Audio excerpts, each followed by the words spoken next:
welcome to the two Greencastles meeting.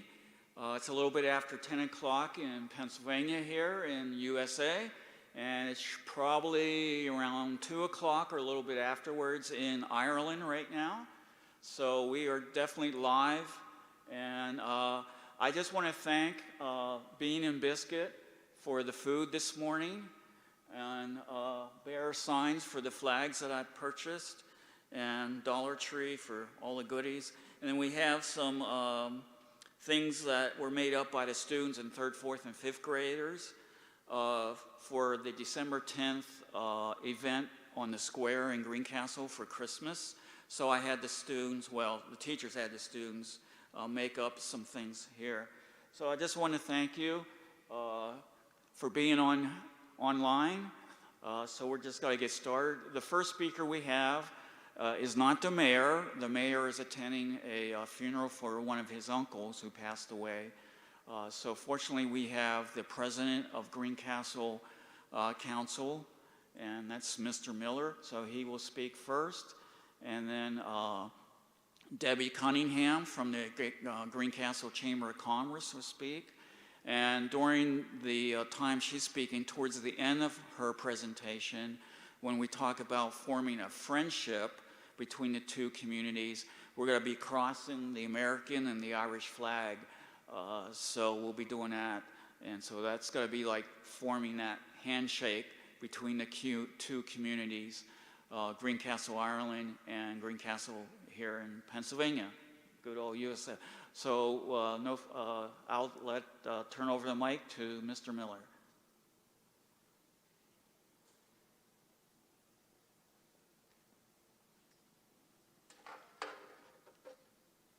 Greetings this afternoon to Greencastle, Ireland.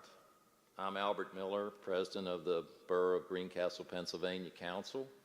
As Mike said, normally the mayor would be here to preside over this event, but he's asked me to fill in for him. I'll be presenting the following remarks, which were prepared by the mayor on behalf of the citizens of Greencastle, Pennsylvania. Greetings to our friends in Greencastle, Ireland. A special thanks to Mike Hoover for visiting your beautiful village and initiating this program, and we hope it will become a long-standing relationship. Let me help you visualize Greencastle, Pennsylvania. We are a town that is 1.6 square miles, nearly square in shape. We're located in the south central portion of Pennsylvania, and we're just 5 miles north of the famous Mason-Dixon line, which borders the state of Maryland. Our population is approximately 4,000. The original town was laid out in 1782 from a land grant to the Revolutionary War Colonel John Allison. The town was incorporated as an official borough government in 1805 with a mayor and a town council. We have a beautiful center square, downtown shopping, business, and residential district. We then also expand out into more homes, businesses, and industries. Our Greencastle Antrim School campus is located here. Our public school system teaches children from kindergarten through 12th grade. Antrim Township surrounds Greencastle and is 67 square miles in size. Interstate 81 is a major highway system that is just on the eastern edge of Greencastle. This was opened for traffic in 1964 and has brought much commerce, business, and industry to our area. Our homes are mainly 1 and 2 stories. Some that stand today are from the 1800s. We have many churches throughout Greencastle, and many are easily walked to for attending service. We have public water and sewer systems, along with 24-hour-a-day police services. Our fire, rescue, and ambulance services are both paid and volunteer, and they respond to about 2,400 calls each year. Like you, we are very proud of our history. Every 3 years, we celebrate Old Home Week with 8 days of special programs that began in 1902. This August is our 41st Old Home Week celebration, with many former residents returning for reunions. I encourage you to find out more about Greencastle, Pennsylvania by going onto your internet search engines looking for Greencastle, Pennsylvania Government, or you can look for Greencastle Antrim Old Home Week, and you can also read about us online with our local newspaper, the Echo Pilot. We hope to establish pen pal programs between our Greencastles and involve our school students. Our mayor, Ben Thomas, has been to Ireland on 2 occasions, and he informs me that he very much enjoys your pubs. He and his wife hope to return someday and visit your Greencastle in County Donegal. Again, we look forward to a long-standing relationship, and we thank Mike Hoover and our Greencastle Antrim Township Chamber of Commerce for this program. Thank you.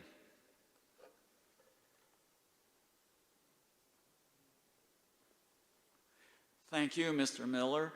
Before Debbie gets up here and does a presentation, do we have any students from Greencastle Elementary? We have a couple. Great. Glad you could make it this morning. Next person I'm going to introduce is Debbie, the director of our Chamber of Commerce. And can I have a volunteer to, we're going to cross the flags like so towards the end of Debbie's presentation. So do I have a volunteer for the American flag? Okay, come on up. And what Debbie will do during her presentation, towards the end of that, she'll cue us, and you just lift up the flag, and we're just going to cross it, just like an X, and I'll raise the Irish flag. And here we have Mrs. Cunningham.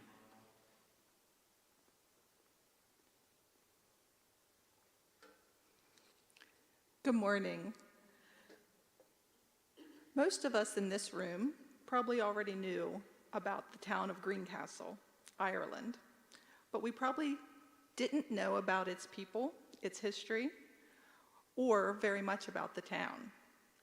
Mike Hoover changed that when he visited Ireland last year, and he started the ball rolling to create a connection between our 2 communities. Some people in Greencastle, Pennsylvania have a connection to Greencastle, Ireland through their ancestry, through tracing their family tree, or some people have even had the opportunity to visit Ireland and maybe even Greencastle. But now technology has made that connection easier. Susan McAleer from the Greencastle Community Center and I have been communicating regularly by email, and the Greencastle Antrim Chamber of Commerce and the Greencastle Community Center follow one another on Facebook to see what's going on in each other's communities. The residents of our 2 communities are very similar. Both Greencastles are caring communities, helping others in need. Both Greencastles come together for community events, as the mayor reported earlier. And the Greencastle, Ireland has a similar celebration in August called a regatta, and that has been the longest maritime event in Ireland. These events bring together friends that are old, and we get to see them again. It also brings together an opportunity for us to meet new friends. There's a saying that goes something like, "A stranger is a friend I haven't met yet." The 2 Greencastles are no longer strangers. We're at the start of our communities getting to know one another. We're at the start of a friendship that will continue to grow. To illustrate this friendship between our 2 communities, we will have a student from the Greencastle Antrim Elementary School and Mike Hoover cross the flags to symbolize the friendship between the 2 Greencastles.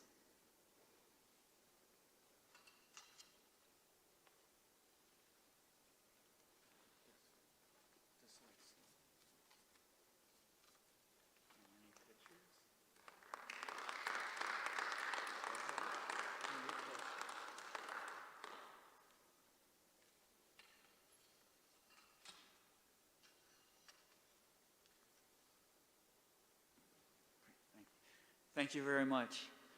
Thank you for your presentations, Mr. Miller and Debbie Cunningham. Appreciate that. Do we have any comments or any of the couple of students who would like to say something to the students in Ireland watching right now? Would you like to say anything? No? Too shy. Okay. We'll just leave it at that. Is there any questions before I close out this formal presentation, this part of the meeting? Is there any questions from the people here at Antrim BIC Church? Yes. Oh, okay. I'm sorry. I'm glad you pointed that out. Okay, I could not find a county Donegal flag. So when you look at Irish history, they are divided into, I believe it's 4 provinces. So the province in the northern part of Ireland, now this includes both Northern Ireland, which is where Derry and Belfast is located, and the Republic of Ireland, which Dublin is the capital on the east side of the island, and Greencastle is part of the Republic of Ireland, even though it's very close to Belfast and Londonderry. So this flag, let me pull it open.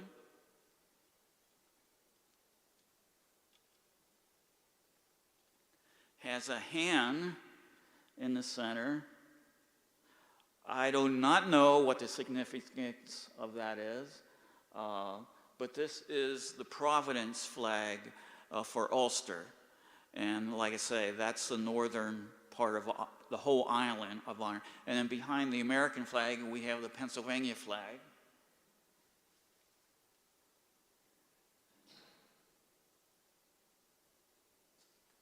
So you can see on top in the center there, you can see a ship. Up here.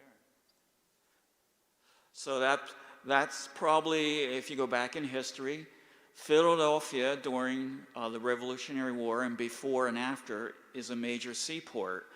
And when I was in Ireland, I found out that 3 major ports for Irish and Scottish people to settle in this part of Pennsylvania was New Brunswick, which is in Canada. The other 2 are New York City Harbor, and the last would be Philadelphia Harbor. So a lot of people who settled in this area from Ireland first came to Philadelphia and then moved westward to where we stand and live right now. Any other questions before I close the meeting? No questions. Well, I do thank you for being here this Saturday morning. For those of you online, thank you in Ireland. It's in the afternoon there. It's about 20 minutes after 2, I think, in the afternoon. So appreciate everyone watching online and being here in person. And that will conclude our formal presentation. Thank you. And for those here, hang out. We got lots of food and lots of things to look at from Ireland. When we met at the community center, there was a formal presentation. I had some things that I took from, Debbie gave me some things. Bonnie and Ken Shockey from Allison Museum gave me a couple books to give to the community in Ireland. And so we just had a formal exchange of items. So we have books, maps, and things of that here. So again, thank you, and that'll finish us up here. Thank you very much. Goodbye.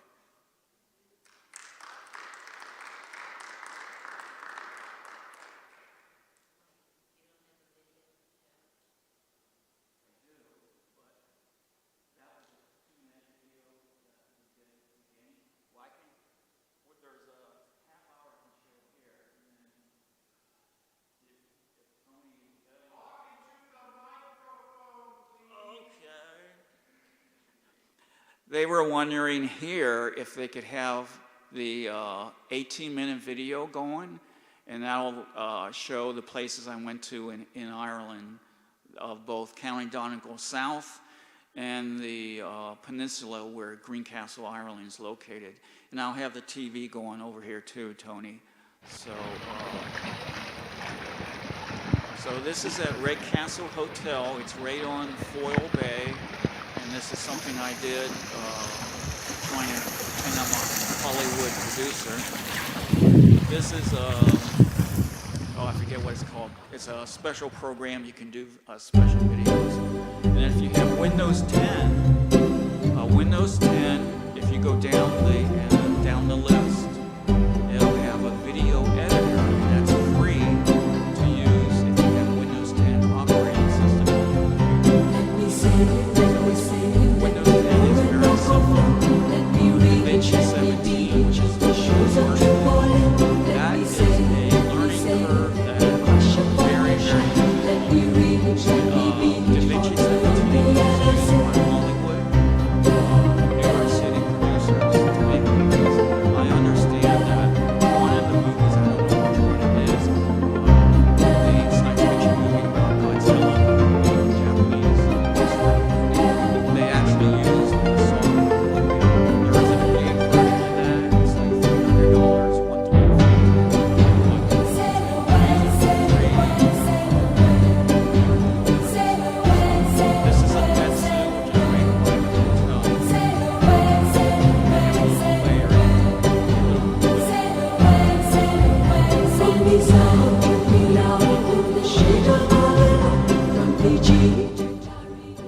And there's a river that goes through that part of Ireland. And then this is just some of the animals that are at, they call it a pet zoo because it's animals from all around the world that basically you could probably have as a pet. But I'm not sure if I want to have a meerkat or a prairie dog as a pet. You'd have a bunch of holes in your garden.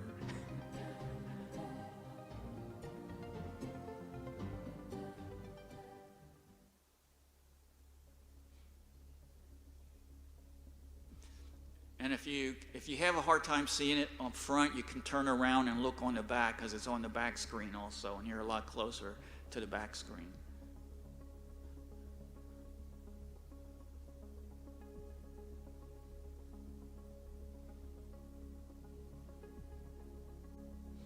Yeah, some students from Greencastle Elementary School asked me why cats are in a zoo.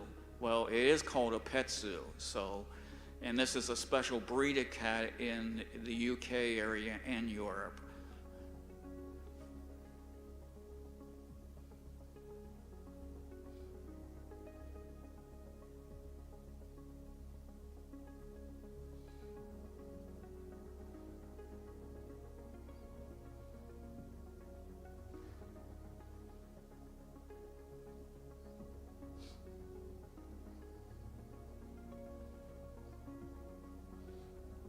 For those youngsters who don't know who Mr. Ed is, when I was growing up, that was a TV program. It was a talking horse. The horse did not actually talk, but and then we're here at Glenveigh National Park. Before it became a national park, this gentleman and his wife owned the castle and the gardens. There's the castle. It was built in the 1800s, and there you can walk towards the gardens. And I'm in the back of the gardens looking towards the castle. And the next few slides will be of the castle. And like Ireland, the Emerald Isle, it's very, very green over there.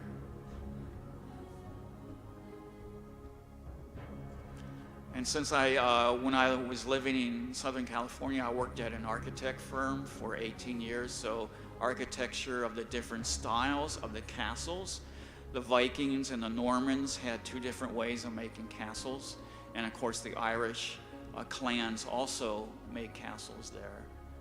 So there's you can just see a little bit. In this castle, you can definitely see a different type of architecture that's used versus the castle you just looked at.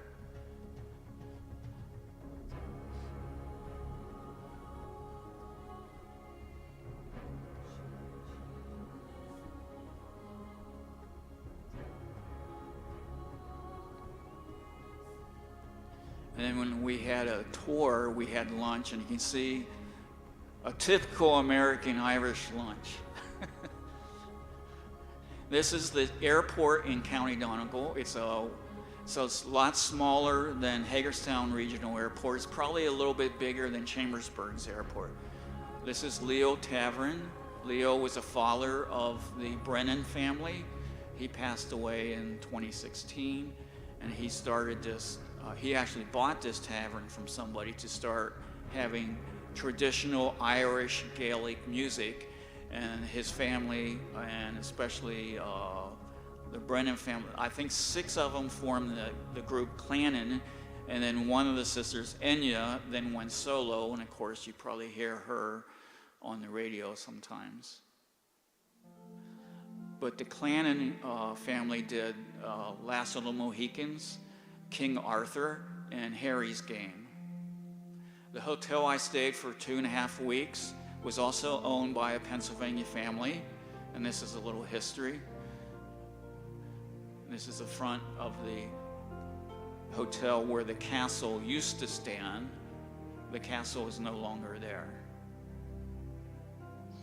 This is a 4 to 5-star hotel, and it's right on the bay, Foyle Bay, or Loch Bay, as you call it in Scottish and Irish. And they have a little mini golf course that's I think it's an 8-hole or 10-hole or something, or a 9-hole. It's not an 18-hole. And as you can see, they have an American and an Irish flag because the former owners were from Pennsylvania. And here's the back. The windows up there are the dining hall. This is the pool. Here's the main dining room. So the windows to the left, you can look right down into the water. They have a fitness center. And there is Pennsylvania River. It is still called Pennsylvania River to this day.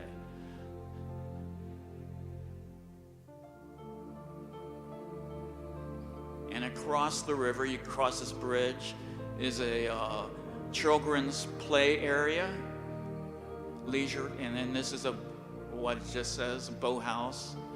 This wall, I did not find out how old it is. It is probably around the 1800s, or if not the 1700s.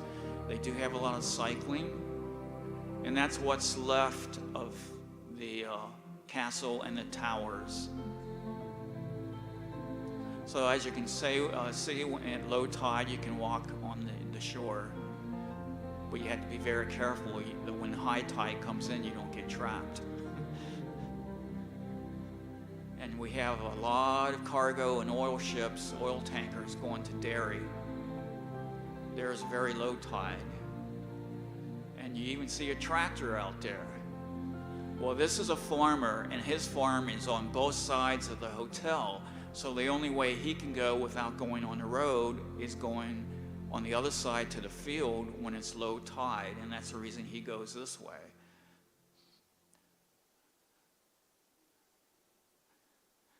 This church was built in the 1600s, and the captain who married one of the children that owned the hotel or the castle there, he is buried right there in front of the church. Behind the church is a cemetery, so the rest of the family is buried behind the church. And that, yeah, I did not pull that stone out to crawl under the church. And as you can see, the wall is down a little bit, and then we get into Greencastle. This is a few slides at Greencastle, Ireland.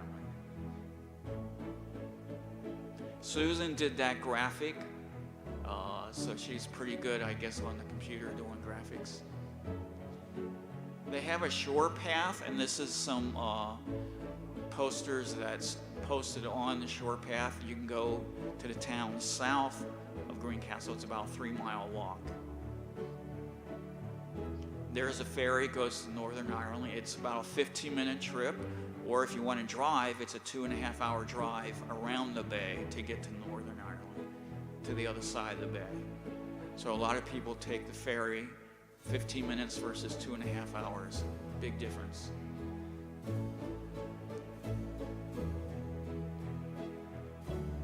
I met Brian McDonald.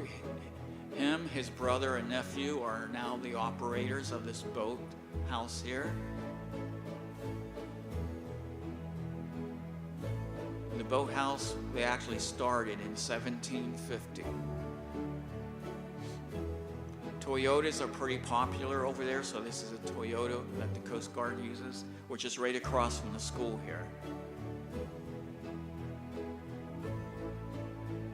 And they call this the primary school, so you have to be careful when you talk about Greencastle here, because we do have a primary and elementary school, but there they call grades 1 through 6 primary. So this is the remains of the Greencastle in Greencastle, Ireland.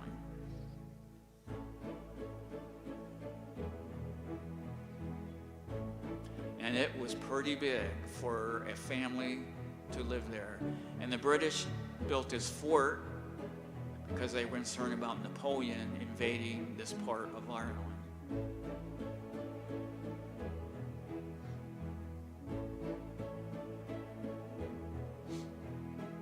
And if you want to own a fishing boat and go fishing professionally, they have a fishing college you go to in Greencastle. This is a very well-known college throughout the whole island of Greencastle and Northern Ireland. And here's the post office in Greencastle, Ireland. Here's a community center at the front of it, and in the back you can see the what we call here the gym, like we're sitting in. They call it a sports hall. This is a very active community center, as the next slide will show. That is daily activities, Monday through Saturday. Susan is in the reddish purple hair. She's a director. The two ladies on the right are staff members. George there in the red was the founder of the community center. He helped get it built. David in the background there, he wrote a couple of these books here, and he's a storyteller. Here's a maritime museum. This used to be the old Coast Guard station.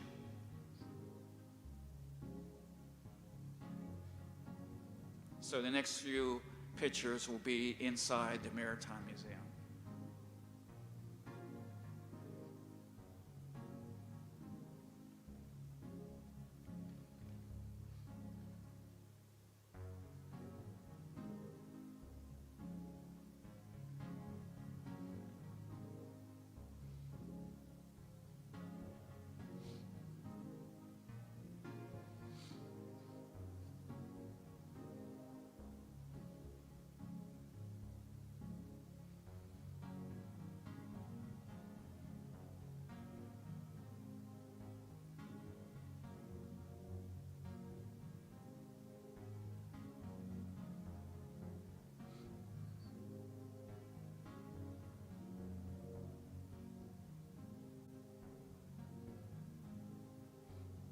They do have a planetarium at the museum there, so they have up-to-date information about the space shuttle. This is a boat that's behind the museum. And then in front of the museum, they have a memorial wall that you'll see, that's right here. And they have listed all the people who passed away or died on the seas. There's some closer pictures there. Yeah, okay, here we go. And it has a year, the person's name, and where they're from in Ireland. Here's a shore path that goes to Millville. This June, if you're interested in going with me, this is where we're going to be staying at a bed and breakfast. And it's a 3-mile walk on the shore between Greencastle and Millville. And the bed and breakfast, just 2 weeks ago, they actually got some e-bikes we can rent out. So you can ride a bike, walk, or take a taxi. 3 choices. And this is a peninsula that, what is called, where Greencastle's located, which is on the very east side. You probably can't read that, but there's 2 bays. So Foyle is on the right-hand side there. And if you're familiar with the actress Courtney Cox, her husband is from Mull. So you'll see them sometimes eating in the Greencastle dining hall at the hotel. Churches everywhere, along with castles. Old churches and some newer churches. This is Buncrana. This is where my tour guide, Henry Duhan, he lives here with his family. And this is on the west side of the peninsula. Soccer fields are everywhere. Soccer is a big time sport in Ireland. And they do have what they call Gaelic football, which is a different version of soccer and a few other sports. This is an old fort used by the British. They used it during World War I and World War II.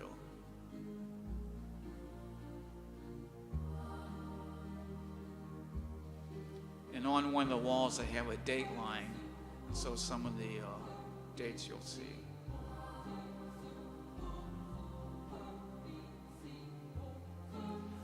Some of you might not know, but during World War II, the whole country of Ireland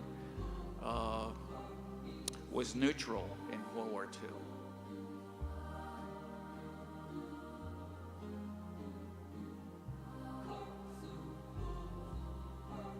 Everywhere you look, there's this pasture land with sheep, cattle on it, and they just roam freely on the road, anywhere.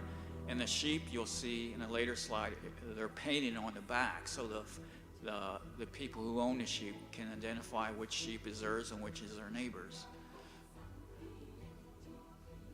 This is what, on the west side of the peninsula, it's Famine Village, what they call the Famine Village.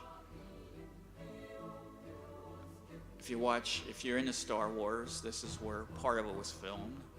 This is another Coast Guard station way up north, the northernmost tip in Ireland. And that's some of the waves coming in to shore. You'll see a lot of horses of this type in Ireland.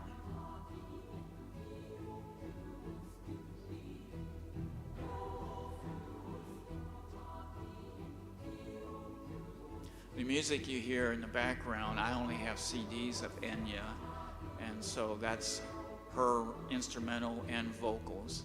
This is where they filmed actually they made a big set here for Star Wars 7.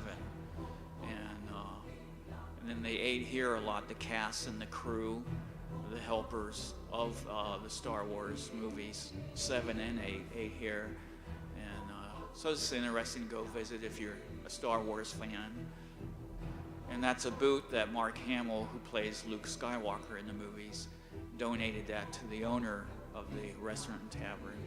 And this is where we had dinner, because it was getting kind of late in the day and we were both really hungry. So just because you see tavern on the front doesn't mean it's a bar. A lot of times it's a restaurant and a bar. It's like if you go up in the Chambersburg, you go to Trojan Diner, you have the big part, it's a sit-down diner, and then you have the bar part of it. So it's just repeating itself. So any questions about Ireland, my trip in last September? I went for 3 weeks, beginning of September to actually October 1st is when I came back.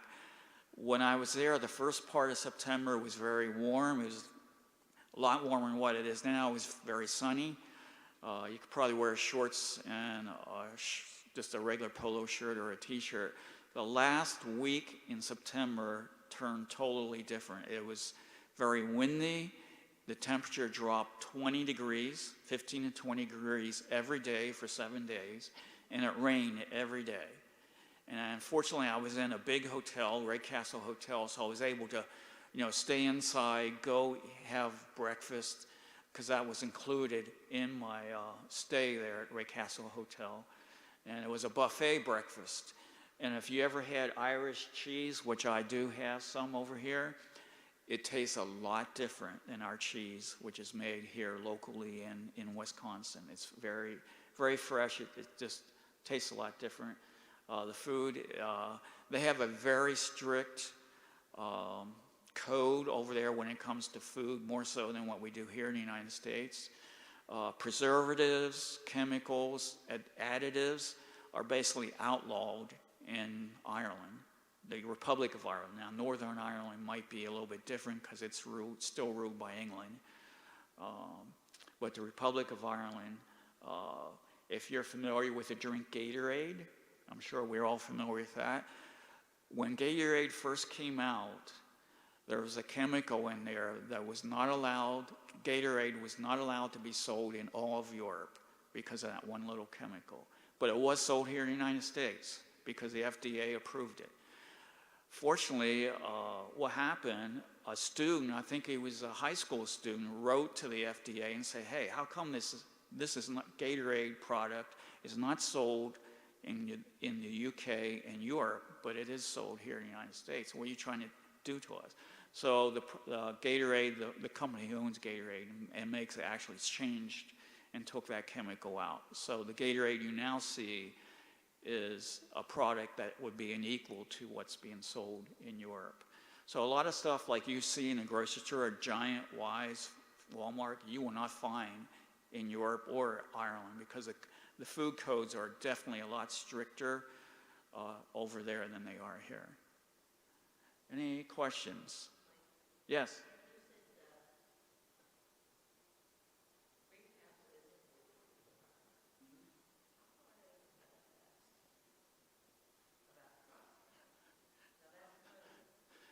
Tony, are you able to pull up the one slide that shows the whole country of Ireland?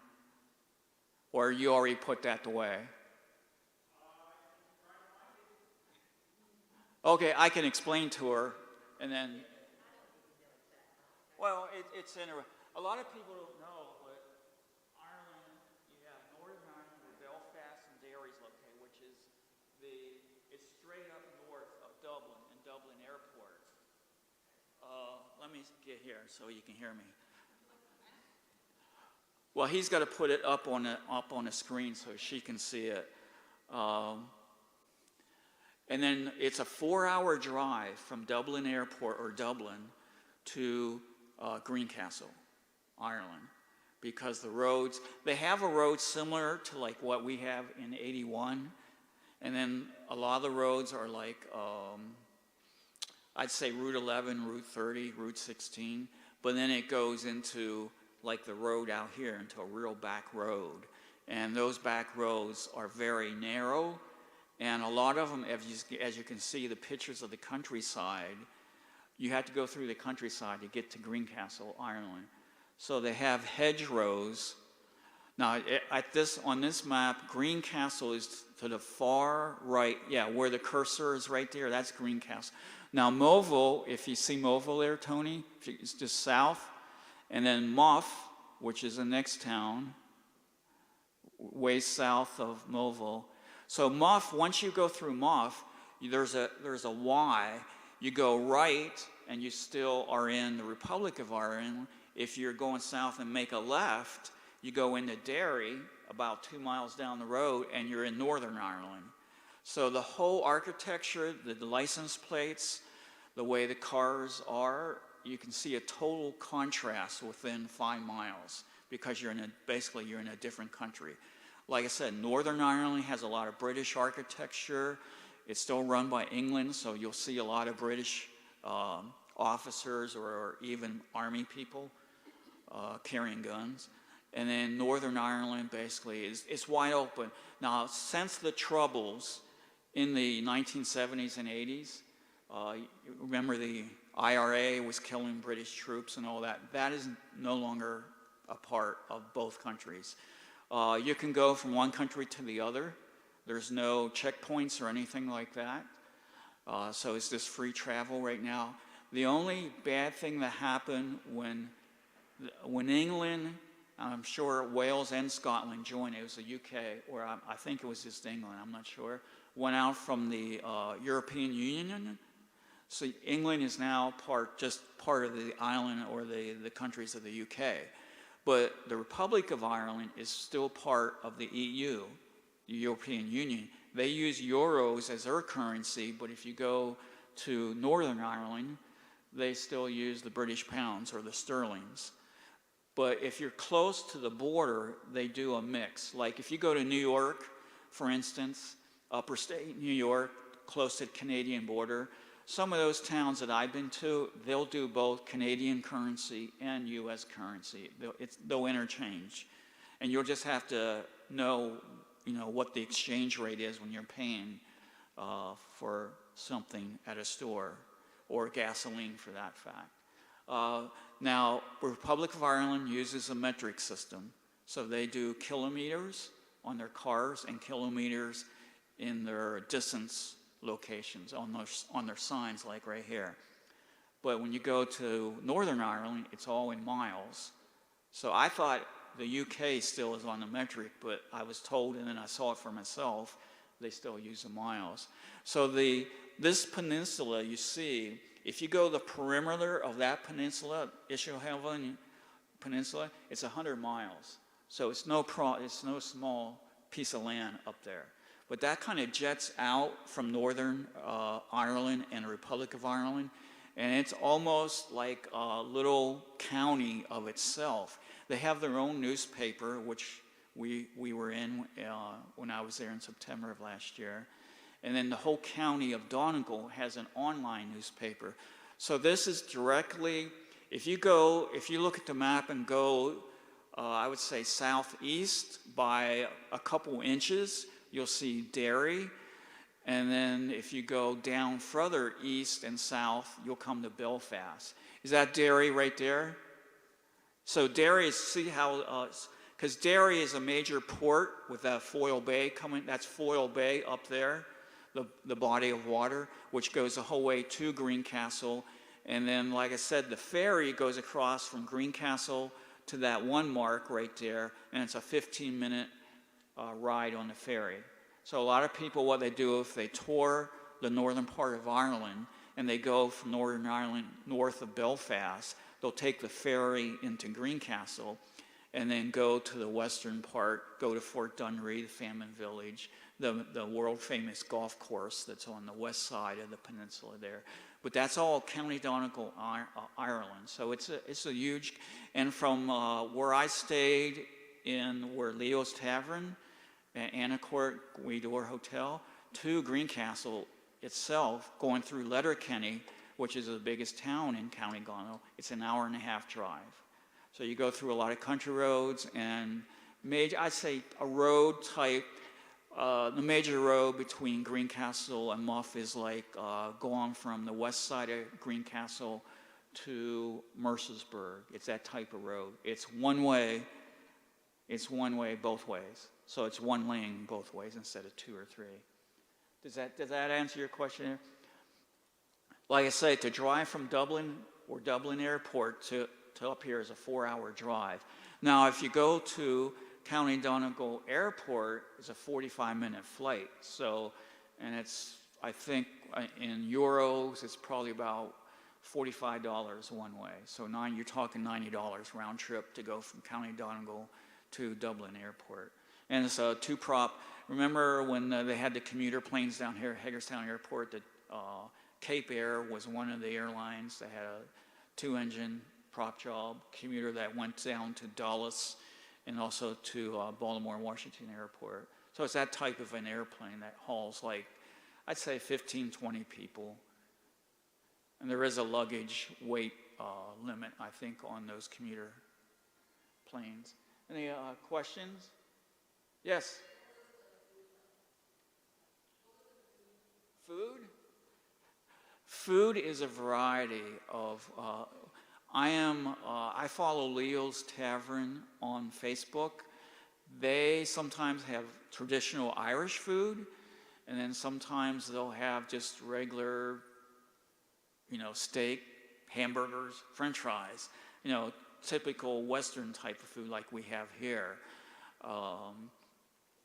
But like I said, the food additive and the food, I'd say that, I don't know what it's called, their FDA over there in the Republic of Ireland, but it's like I was telling you earlier, it's very strict when it comes to selling food over there.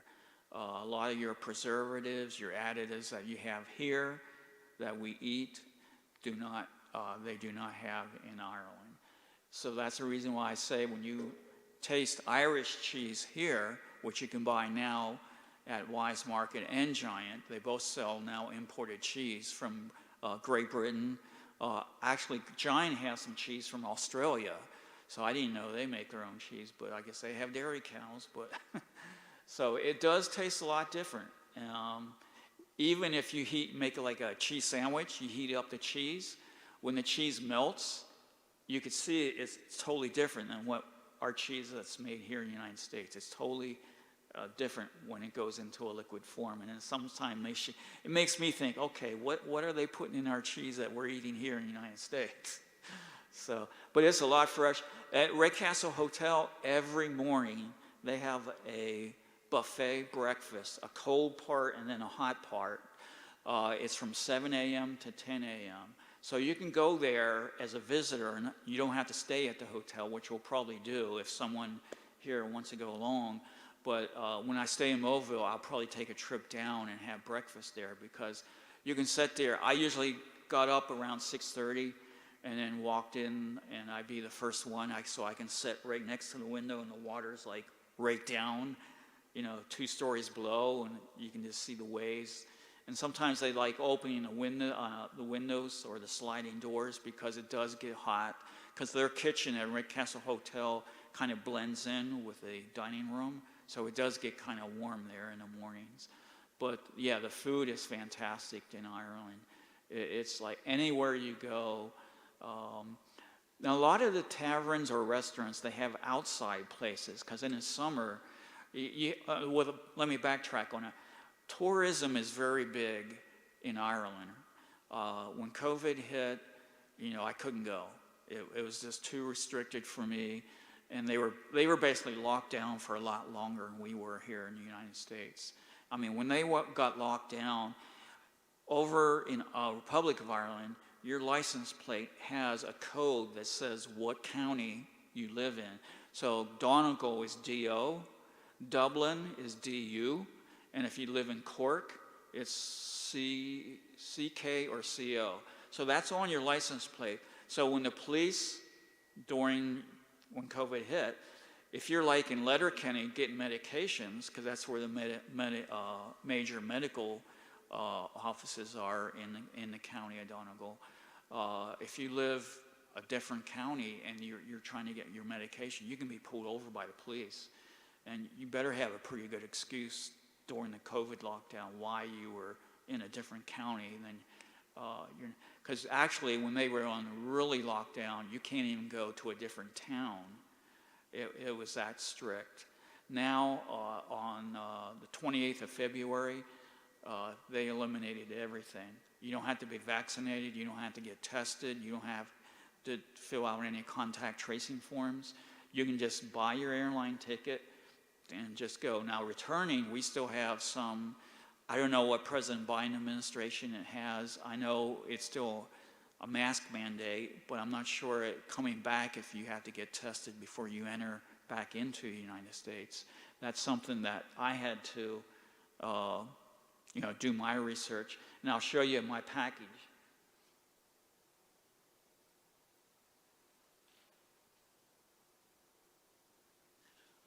I'm part military, Civil Air Patrol, which is part of the Air Force. So when I do research, this is all the research before I went. And this is just, I'd say, most 3/4 of this. Some I pulled out, and it's in a box over there, and some of it I put in here. Because some of the stuff on Facebook, I printed out and put it in here for reference. And so there's a lot of things I did before I actually went, because I wanted to make sure I wouldn't. When I did go last September, because of COVID restrictions, I didn't want to be sitting in a prison cell somewhere. So last September, fortunately, they lessened the restrictions, and it was that time in September where you can just get tested and come back into the United States also. I had to be very careful last September of where I went and things like that, because it was still COVID was still a factor. But coming up in June, as far as I know, unless they change their health administration changes the restrictions, which are none right now. Yeah, I don't know. Any other questions? Any of you students have a question? Did you get your letters back from are you writing your pen pal? Are you in one of the classes that have a pen pal letters? We got a whole thing of letters, I think it was, 2 weeks ago? It was something like, yeah, it took 2 months to get here. So we're trying to work that out to where maybe we go individual family mailing addresses versus going from school to school. So I guess it's a lesser postal service over there, and it takes almost 2 months to get here. So it was very, a lot of students said, well, what happened, Mr. Hoover? Where's our pen pal letters? So some of the students were actually giving up on writing pen pal letters or even looking to receive some. So we're working on the mailing system and maybe doing some more online stuff through the school districts here and over there. Any other questions? Up there, you have any questions? Oh, Mr. Miller. Oh, no, he said go away. Okay.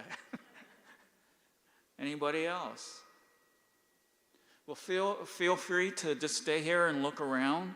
If you are interested in maybe going this June or maybe next year, depending on what happens, just come up and see me. A lot of things I will be seeing this June will be similar things. There are a couple things I did not get finished when I was there last September because the last week was weather-wise, it was just very bad, and I didn't get to do a couple things that I want to try and do this time around.